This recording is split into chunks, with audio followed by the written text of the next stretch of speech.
우리 하나님 말씀 요한계시록 3장에 있는 말씀을 같이 보겠습니다.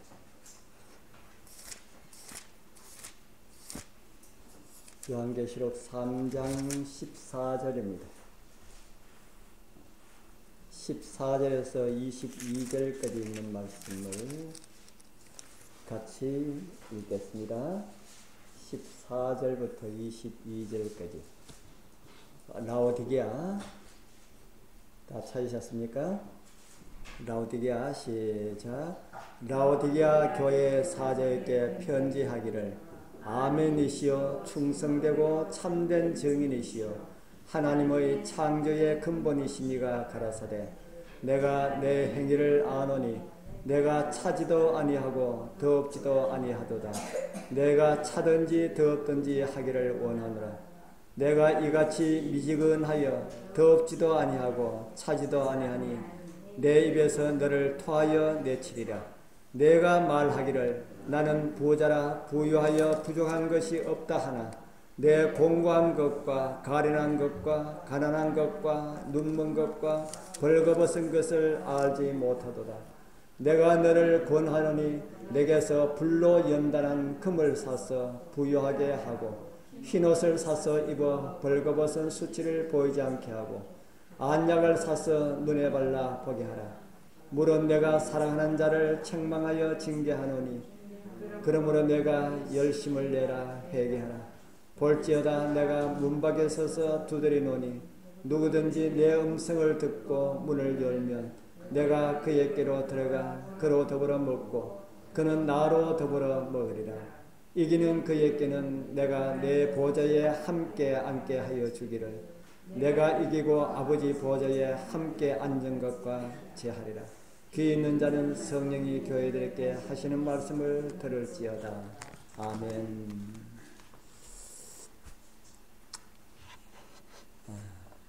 귀한 안식일 시작하는 시간에 주님 전에 이르신 우리 여러분들을 환영합니다. 더욱이 우리 김기환 집사님 가족 멀리 아무 탈 없이 잘 다녀오심을 인해서 감사드립니다. 보면은 아무것도 아닌데 많이 기다렸습니다. 그렇죠?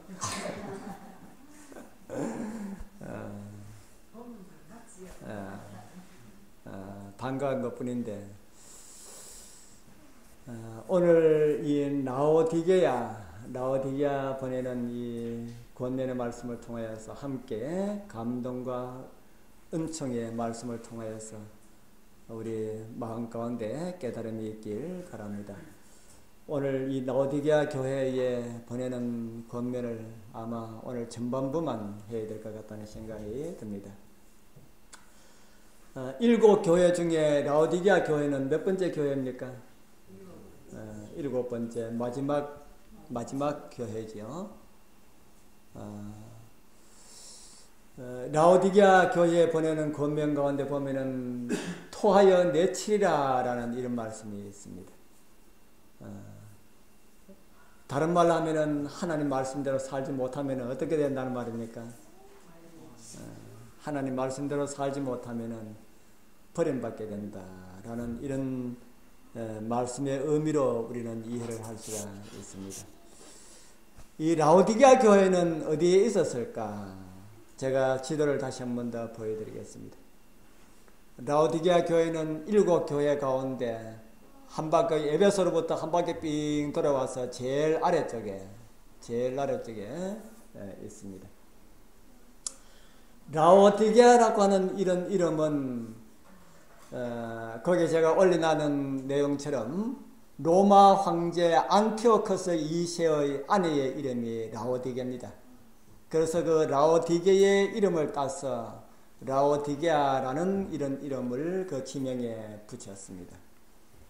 이 이름의 의미는 백성을 심판한다. 이런 의미가 있습니다. 또 다른 의미로는 심판받을 백성, 또 다른 의미로는 심판을 받은 백성, 심판을 받아서 의롭다고 선고를 받으면은 백성들은 어떤 백성이 됩니까? 의로운 백성이 되죠. 그래서 의로운 백성이라는 이런 의미도 있습니다. 이 심판과 관련된 성경에 나타나는 특별한 한 제도가 있습니다. 어떤 내용이죠? 심판과 관련된 특별한 이스라엘 백성들 역사 속에 속죄일과 관련된 일들이 생각이 납니다. 이스라엘 민족에는 여러 절기들이 있었는데 특별히 7월 10일은 속죄일이다 그렇게 말합니다. 속죄일. 7월 10일이 속죄일입니까? 대속죄일입니까? 제 함정에 넘어간 겁니다. 대속죄라는 말이 성경에 있을까요? 없을까요? 성경에 없습니다. 없는데 왜 우리는 대속죄를 할까요?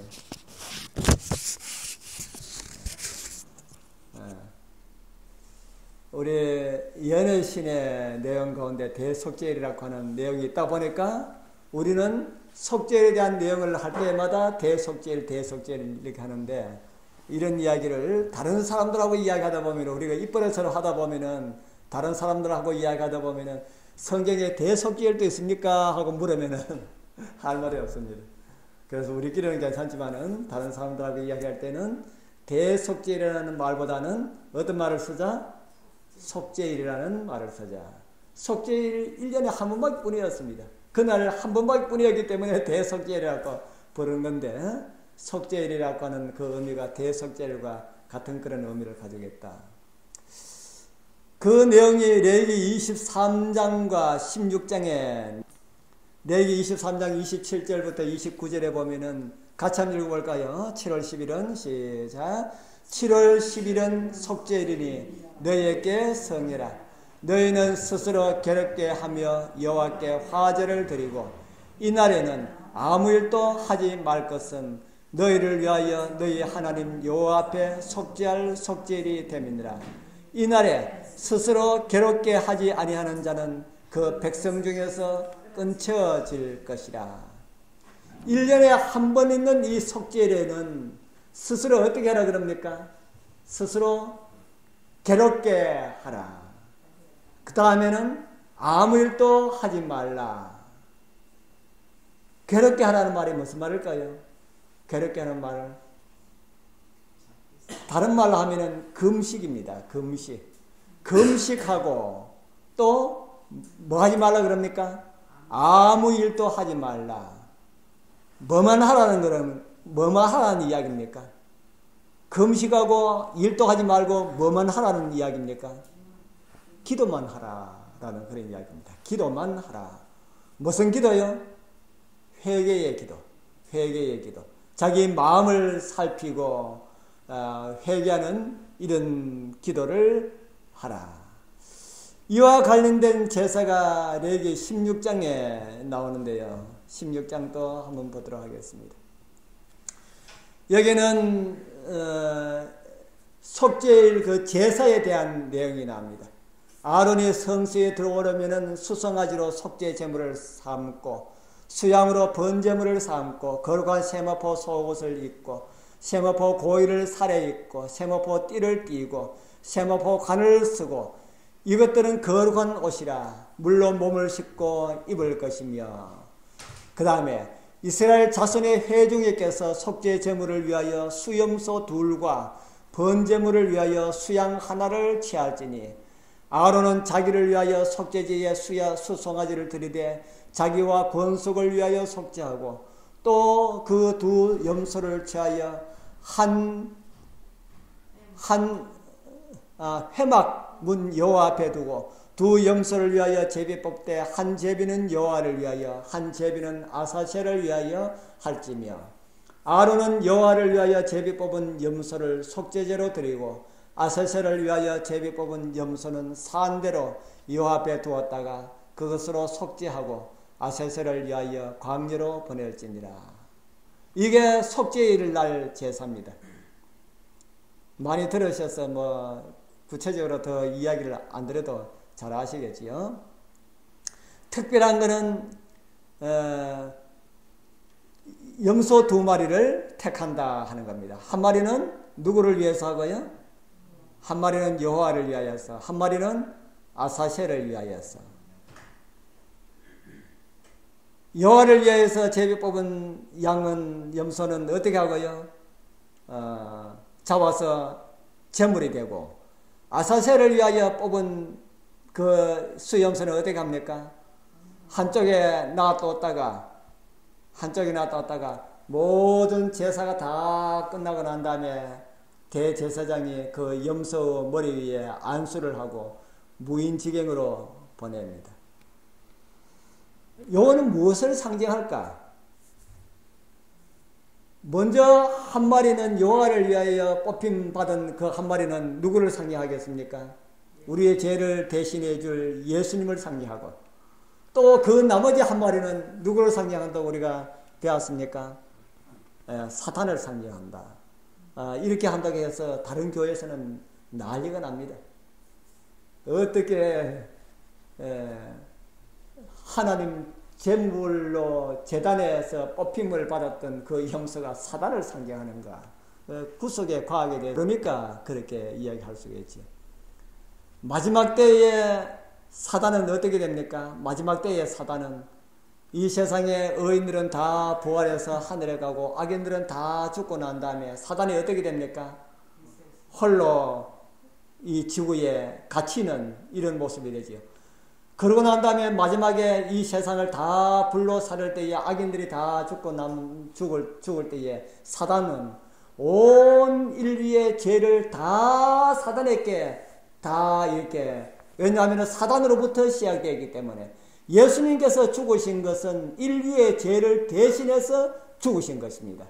그러나 그 모든 죄의 장본인은 사단이기 때문에 모든 죄에 대한 책임을 사단에게 다 이렇게 돌려서 마지막으로 사단을 최후 심판 자리에서 사단을 이렇게 없애는 이런 일이 일어나는, 이런 사실을 레위기 16장 3절에서 10절까지 있는 이 속죄일 제사를 통하여서 이렇게 보여주겠다 하는 겁니다.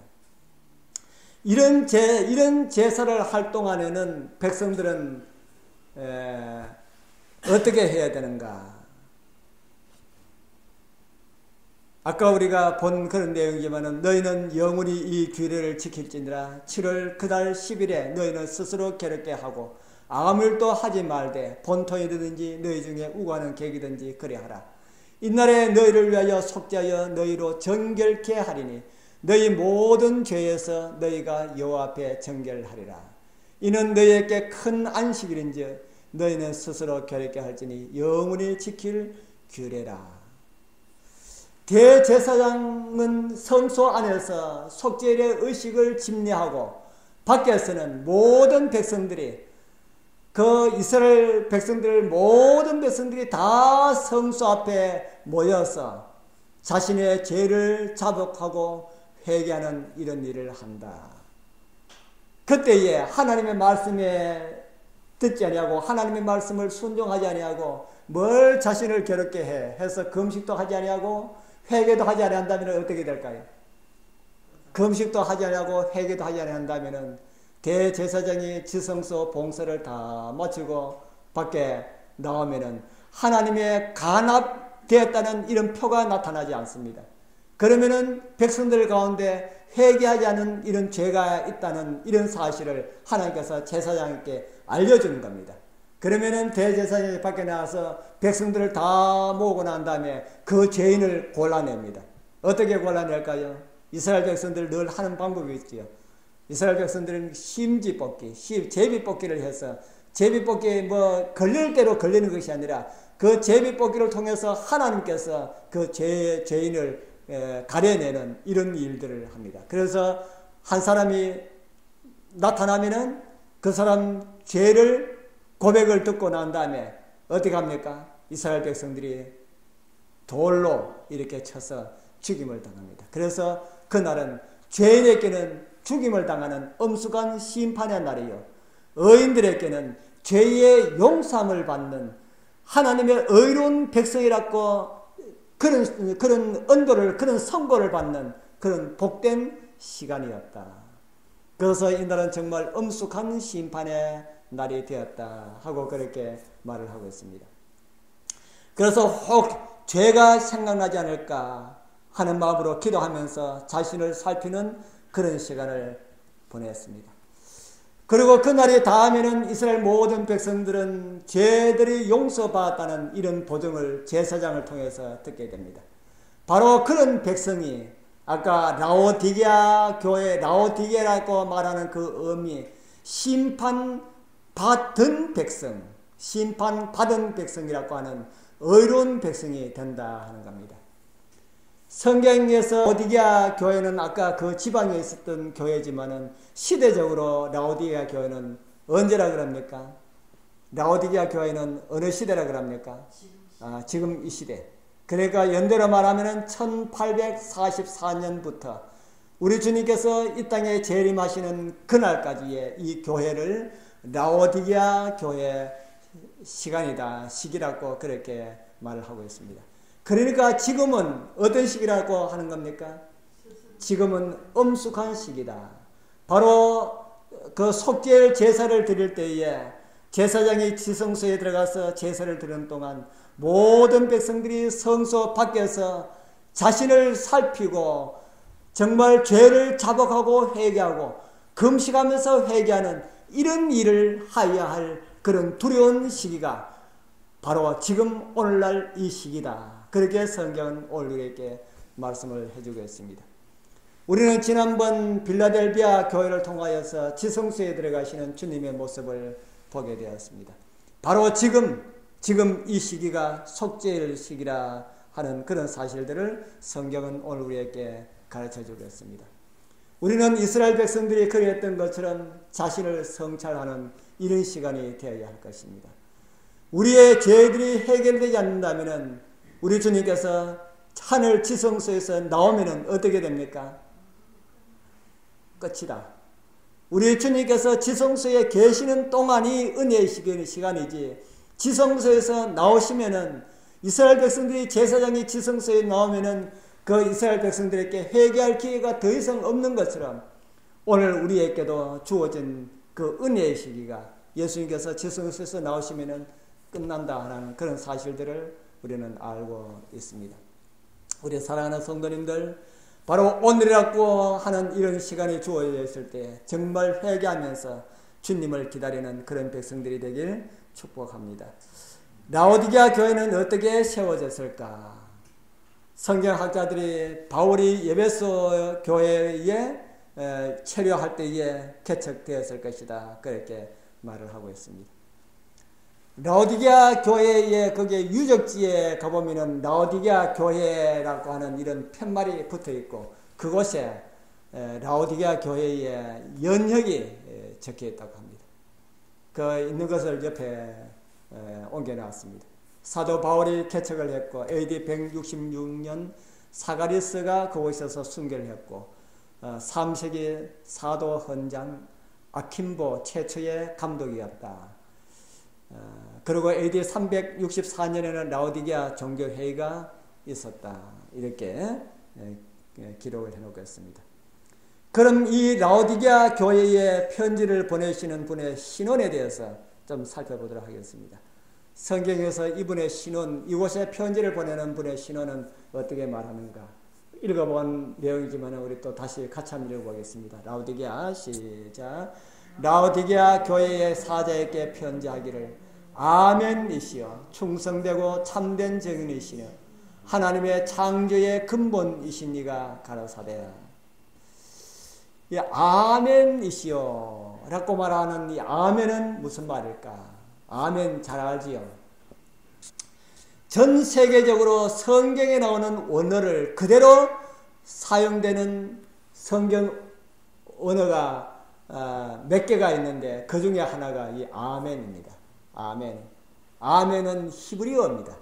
히브리어를 헬라 말로 번역할 때도 아멘으로 그대로 번역했고 그 아멘을 한글로 번역할 때도 그대로 아멘으로 번역했고 영어로 번역할 때도 아마 그렇게 번역했을 것입니다. 제가 영어 성경을 보지 않아서 모르지만은 그래서 아멘이라는 말은 세계의 모든 사람들이 다 공통적으로 사용되는 공통어가 되었습니다.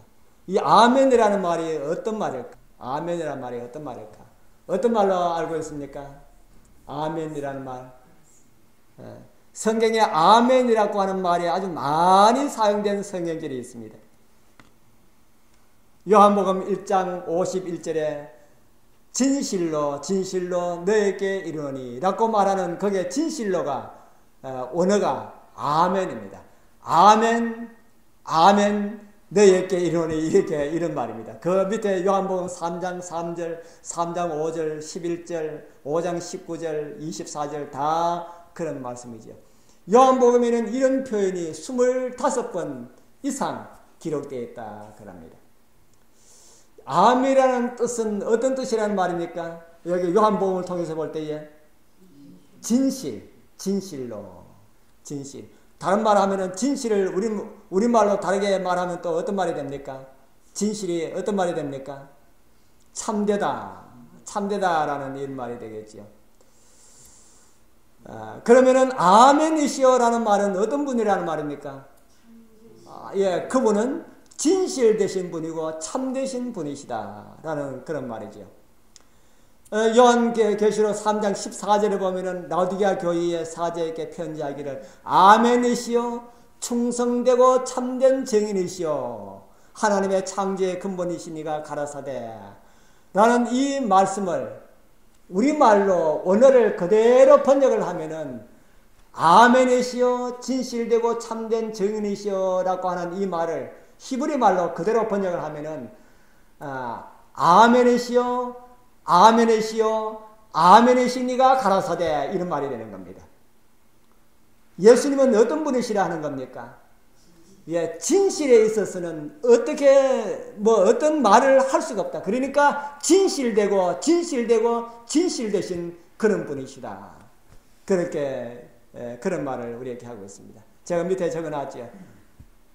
충성되고 참된 그것도 다 아멘, 아멘, 아멘, 아멘, 진실되고 바른 정의이신 분이시다 라고 그렇게 번역할 수가 있는 그런 말이다 하는 겁니다.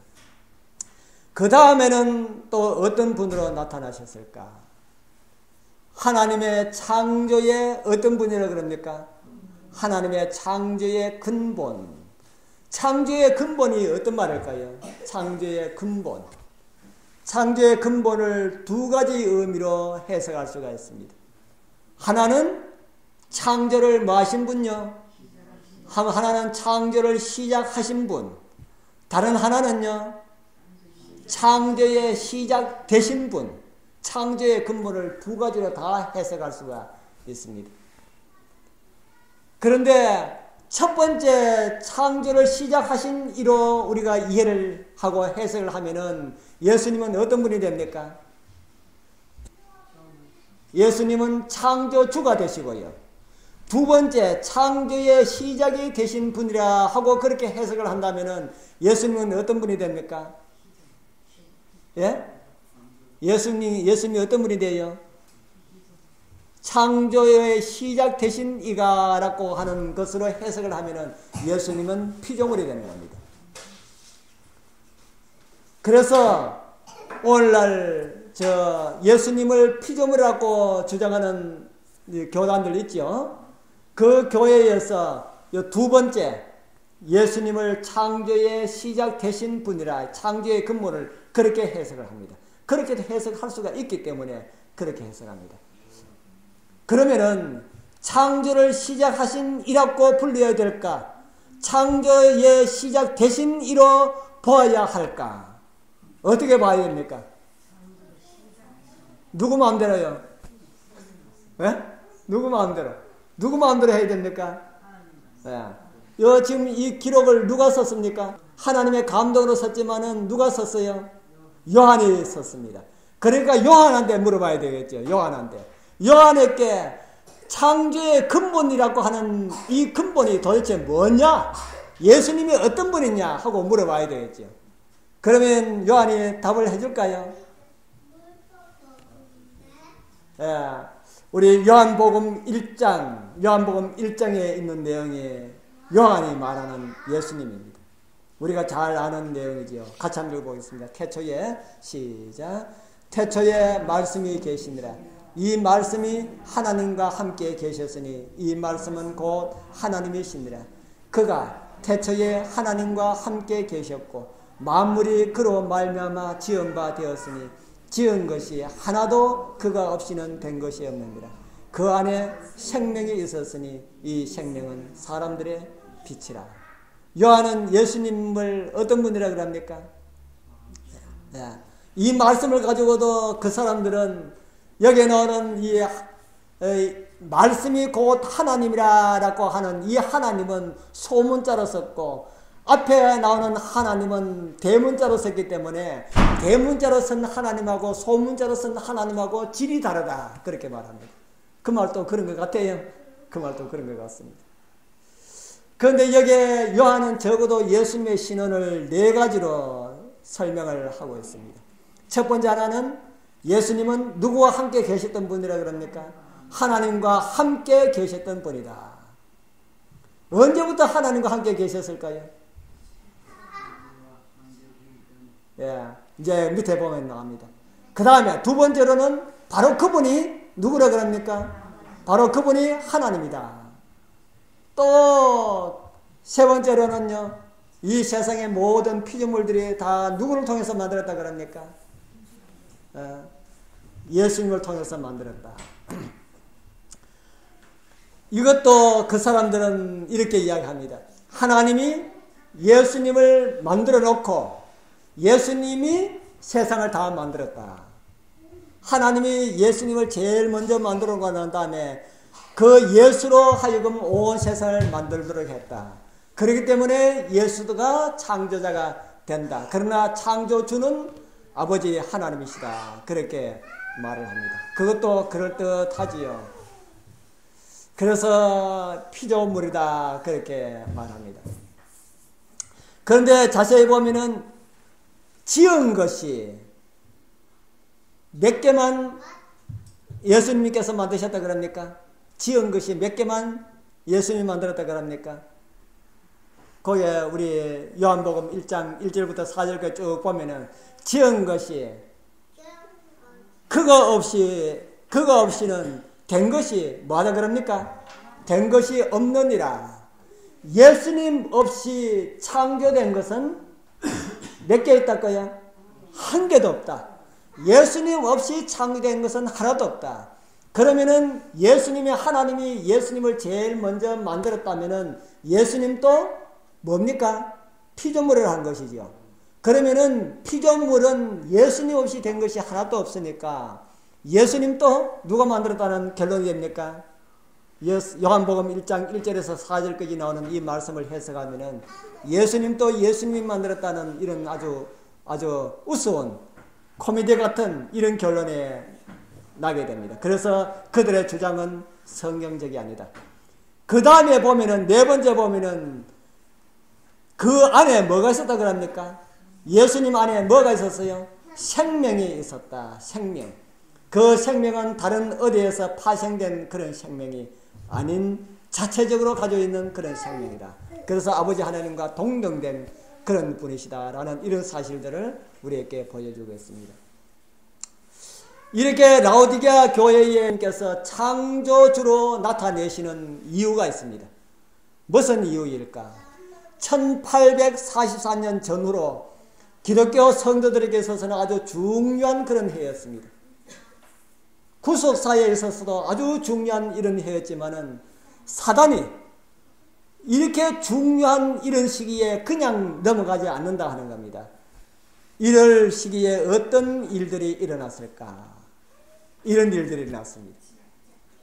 그 시기에 종의 기운을 발표한 다윈이 활동한 시기였고 무신론자 니체가 활동을 했고 공산주의 창시자 마르크스가 활동했고 성경 비평에 지금까지 역사상 최고 비평의 권위자였던 벨하우젠이 활동하였던 그런 시기가 1844년 전후에 있었다 하는 겁니다. 이런 걸 보면은 사단도 성경을 많이 아는 존재입니까? 사단도 성경을 많이 아는 존재라는 생각이 듭니까? 사단도 성경을 아주 부지런히 연구하는 그런 존재입니다. 그래서 하나님의 백성들이 어떻게 할 것까지 성경 연구를 통해서 사단이 압니다. 그래서 1844년에 하나님께서 큰 부흥을 일으킬 것을 미리 아시고 부흥을 잠재우기 위하여서 이렇게 진화론을 만들고 무신론을 만들고 공산주의를 만들고 성경 비평가를 이렇게 세우고 이런 일을 했다 하는 겁니다. 그런데 이런 시대에 사단의 그 일만 있은 것이 아니고 하나님께서도 일을 하셨다 하는 겁니다. 하나님께서는 어떤 일을 하셨을까? 이런 시대에 하나님의 반격이 유전 법칙이 이 과학을 통하여서 드러나게 됩니다. 그래서 생명은 어떤 작은 것에서부터 어떻게 진화돼서 그렇게 생명이 일어난 것이 아니고 그 생명에서 그 생명으로 이어지는 이런 유전학 이런 것이 그 시대에 드러나게 되었습니다. 그리고 가장 중요한 성경 통해서 우리가 잘 아는 중요한 것이 새 천사의 기별이 전파되게 되었고 하나님을 창조주를 경배하라고 하는 이런 기별이 전파되는데 이것은 사단이 사람들로 하여금 무신론주의가 생겨나도록 했고 아주 많은 그런 일들이 있을 때에 하나님께서 이 창조주를 경배하라고 하는 이런 말씀을 전한 것은 우리가 유심히 보아야 할 이런 제목이라 하는 이런 생각이 듭니다. 라오디게아 시대는 이런 것들을 다 지난 그런 시대에 지금 현재 우리는 와 있습니다. 예수님의 신성이 얼마나 더 도전을 받고 있는지 지금은 거짓 예수를 만들어서 많은 사람들이 자기가 예수라고 이렇게 하죠. 뭐 예수를 이제 피조물이라고 이렇게 하다가 이제는 거짓 예수를 만들어 가지고 가짜 예수들이 많이 일어나고 있는 이런 시대에 저와 여러분들은 살고 있습니다. 많은 사람들의 눈을 가리고 있는 것을 볼 때에 우리는 어떻게 살아가야 할까? 바로 이런 시기에 살고 있는 우리들에게 편지를 주신 분의 그 신원이 아멘이신 분이 우리에게 편지를 주셨다. 그리고 창조주이신 분이 우리에게 편지를 주셨다라는 이런 사실들을 우리는 생각을 하게 됩니다. 바로 이런 주님, 진실로 창조주이신 것을 우리는 확실하게 믿을 수가 있다라는 것입니다. 이런 중요한 시기에 창조주로 나타나셔서 우리에게 전한 아주 말씀도 중요하지요. 우리 참된 증인의 그 기별 마지막 때에 키질하게 될 그런 기별이 될 것이다. 그렇게 우리 연애 선물에 보면 우리에게 주어지고 있습니다. 다시 말하면 준비되어 있지 않은 수많은 그리스도인들은 이 기별에서 넘어지게 될 것이고 진실한 하나님의 백성들은 이 기별로 인해서 더 굳게 서는 이런 내용이 될 것이다.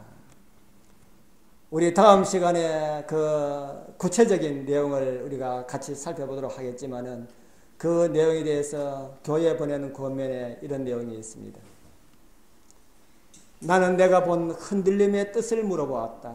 그러자 그것은 라오디게아 교회에 대한 참된 증인의 권고에 의하여 들려진 바른 증언으로 말미암아 생기게 될 것임을 보았다.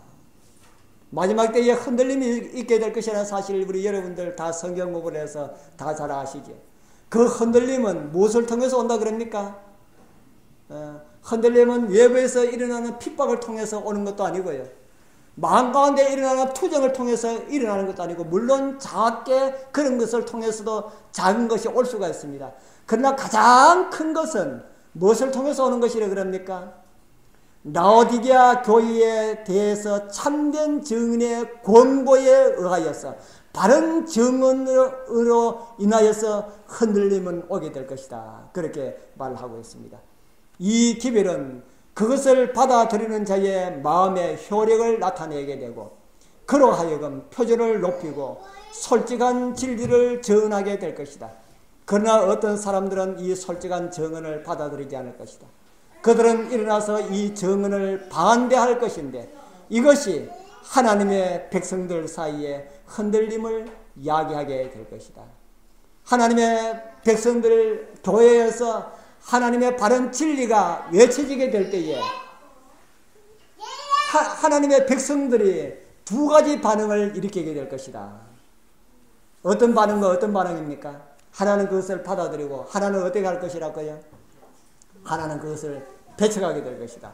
우리가 그렇게 살지 않아도 된다. 이렇게 해서 교회 안에는 혼란이 생기고 흔들림이 있게 될 것이다. 그렇게 우리 교회 보낸 권면은 말을 하고 있습니다. 우리 사랑하는 성도님들, 하나님의 말씀을 받아들일 그런 준비가 여러분들 마음에 되어 있습니까?